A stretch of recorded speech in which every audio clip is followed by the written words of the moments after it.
Can you get an FHA loan if you've got bad credit? You're maybe asking yourself that question. We're going to answer it today, so stay tuned.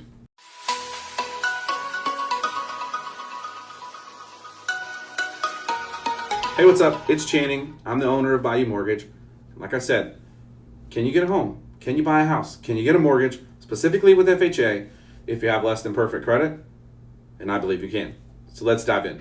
So with an FHA loan, one of the greatest things about this loan program is it's designed to help you purchase a home, even if you have bad credit, right? So they want to make the program as flexible as possible to help people purchase homes. Now, that doesn't mean that all credits is accepted, right? There are limitations in what can be done.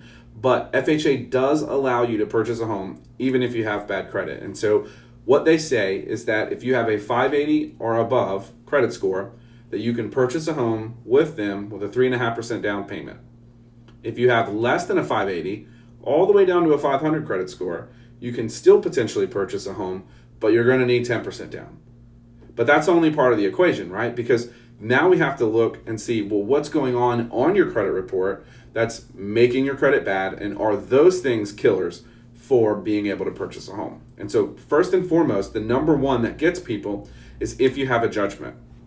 If you've got an open judgment against you, if you've been sued and they won and you have a judgment against you, you're going to find it very difficult to purchase a home because that judgment is going to supersede the mortgage. So in the event that you were to default on your mortgage, the judgment people, when the house is sold, would actually get paid before the mortgage company, and that's a risk that most mortgage companies just aren't willing to take. So if you have a judgment against you, then chances are you're going to be in a pickle when it comes to purchasing a house because you're just going to be too great of a risk for that lender. Okay, so what about collections? What about charged off accounts? So you can actually have collection accounts. You can have charged off accounts. You can even have late payments. It just depends on what kind of late payments they are. So with FHA, what they say is that if your collections are less than $2,000, and they have to be non-medical collections because we don't even count medical collections at all. So any non-medical collections under $2,000, we don't factor those in. Any non-medical collections over $2,000, you still don't have to pay them off. In fact, we don't advise you to do that. But what we have to do is we have to take that amount and we have to put that into your debt to income ratio. And the way that we do that is we take the amount that you owe in collections, we multiply that times 5%, and then that's what we add in as a monthly payment. And so as long as your debt to income still works with that monthly payment, then you can be approved for the home loan, right? So with charged off accounts, kind of like medical collections, they don't factor those in at all. So if you've got an auto loan that's been repossessed and it's charged off, or a credit card, we're not going to take that into account at all. That's just the way the guidelines work. They say we don't have to do that. When it comes to late payments, again, it depends on what was late. If you have multiple late mortgage payments, that's probably going to prevent you from purchasing a home, especially if they're within the last year or two. If you have late auto loan payments, it might not. But with that being said, you cannot currently be late.